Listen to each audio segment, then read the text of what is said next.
स्वागत है। आज हम सभी के लिए एआई एक गैर तकनीकी परिचय से मिले कुछ अंशों पर थोड़ी गहरी चर्चा करेंगे। हाँ, कोशिश यही है कि एआई की दुनिया को आसान शब्दों में समझें, बिना ज्यादा टेक्निकल हुए। बिल्कुल। और देखें कि इससे क्या खास बातें निकलती हैं हमारे लिए। हम्म। तो ये तो अब साफ होता जा रहा है कि एआई हमारे जीने और काम करने के तरीके बदल रहा है। हाँ, बहुत तेजी से।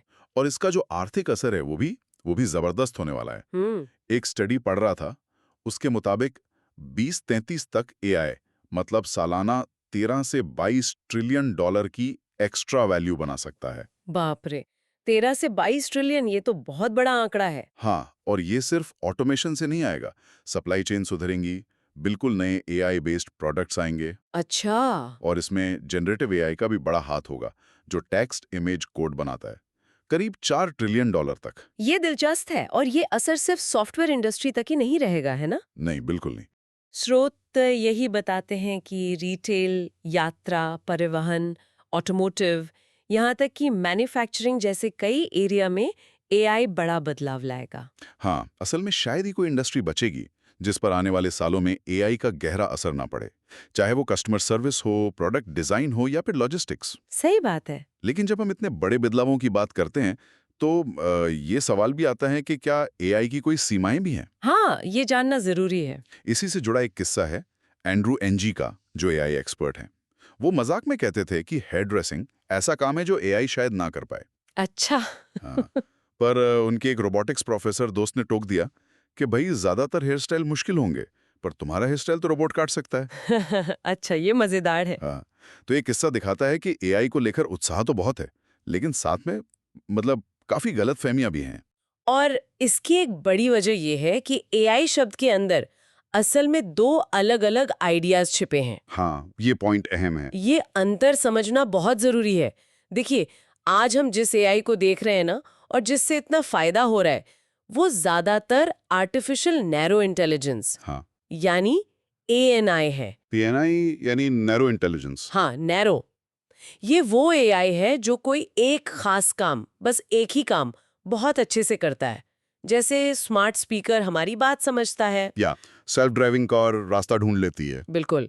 या वेब सर्च के नतीजे दिखाना, ये अपने एक काम के माहिर होते हैं। अच्छा। और हाल में जो जेनरेटिव एआई आया है, जैसे चैट जीपीटी, वो भले ही कई तरह के काम कर लेता है, कॉपी एडिट करना, कुछ नया सोचना। हाँ, वो तो काफी कुछ कर लेता है। हाँ, पर वो भी मूल रूप से इसी दायरे में आता है। वो कई संकीर्ण यानी नैरो कामों में अच्छा है, पर उसमें इंसानों जैसी समझ या चेतना नहीं है। समझ गया। और दूसरा कॉन्सेप्ट है फिर एजीआई का, आर्टिफिशियल जनरल इंटेलिजेंस। जी। इसका लक्ष्य है ऐसा एआई बनाना जो इंसानों की तरह, मतलब कोई भी दिमागी काम कर सके, तर्क करना, सीखना, योजना बनाना। हाँ, शायद भावनाओं को समझना भी, जो कि बहुत जटिल है। सही। देखिए, प्रगति एएनआई और जनरेटिव एआई में तो बहुत तेजी से हो रही है, और ये बहुत उपयोगी भी साबित हो रही हैं, इसमें कोई शक नहीं। हाँ, ये तो दिख रहा है। लेकिन एजीआई यानी इंसानों जैसी सोचने समझने की पूरी क्षमता वाला एआई, वो अभी बहुत बहुत दूर है। कितना दूर अंदाजन? स्रोत कहते हैं कि इसे बनने में कई दशक लग सकते हैं, शायद सदियां भी।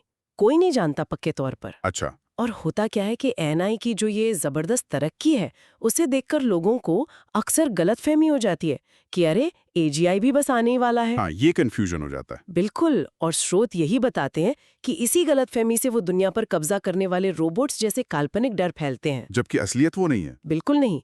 मौजूदा एआई सिस्टम्स में चेतना या अपनी मर्जी जैसी कोई बात नहीं है। तो इसका मतलब ये हुआ कि हमें जो प्रचार हो रहा है और जो हकीकत है, उसमें फर्क करना सीखना होगा। बहुत जरूरी है। और ये जानना भी जरूरी है कि मशीन लर्निंग, जो एआई का एक अहम हिस्सा है, और असल में ये कंप्यूटर सिस्टम को डेटा से पैटर्न सीखकर अनुभव के साथ बेहतर होने में मदद करने का तरीका है, वो असल में क्या कर सकती है और क्या नहीं। हाँ, और ये सीमाओं वाली बात बहुत महत्वपूर्ण है, क्योंकि अक्सर क्या होता है, अखबारों में या रिसर्च पेपर्स में सिर्फ सफलता की कहानियां छपती हैं। हाँ, जो कामयाब एक्सपेरिमेंट्स होते हैं। बिल्कुल।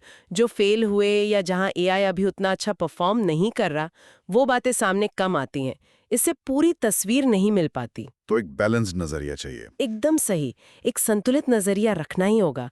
हमें एआई और मशीन लर्निंग की मौजूदा क्षमताओं और उनकी सीमाओं दोनों को ठीक से समझना होगा। और ये संतुलन इसलिए भी जरूरी है, जैसा कि स्रोत इशारा करते हैं, क्योंकि बहुत ज्यादा उत्साह या फिर बेवजह का डर, हाँ, दोनों ही ठीक नहीं। दोनों ही गलत निवेश या गलत नीतियों को जन्म दे सकते हैं। बिल्कुल। सही समझ होगी तभी हम सही फैसले ले पाएंगे कि इन तकनीकों का इस्तेमाल कहाँ करना है, कैसे करना है और क्यों करना है।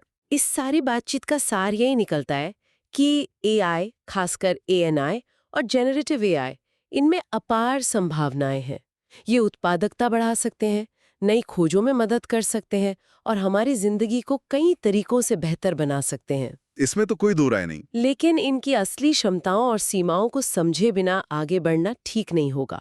एक यथार्थवादी मतलब रियलिस्टिक नजरिया अपनाना बहुत जरूरी है।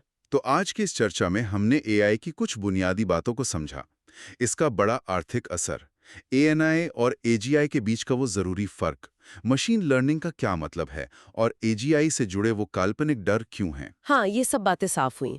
और ये समझ किसी भी व्यक्ति या संगठन के लिए उपयोगी है जो एआई के इस दौर में सही दिशा में आगे बढ़ना चाहता है। बिल्कुल। जानकारी के आधार और उम्मीदें तय करना और फिर अपनी रणनीति बनाना, यही सफलता की कुंजी होगी। जाते जाते एक विचार सबके लिए छोड़ जाते हैं। अगर एआई लगभग हर इंडस्ट्री को बदलने जा रहा है, तो भविष्य में उन इंसानी कामों का क्या रूप होगा जिन पर एआई का असर सबसे कम पड़ेगा। हम्म, ये सोचने वाली बात है। कौन सी मानवीय क्षमताएं या कौशल हैं जो सबसे ज्यादा महत्वपूर्ण हो जाएंगे? क्या एआई उन्हें कभी पूरी तरह से रिप्लेस कर पाए?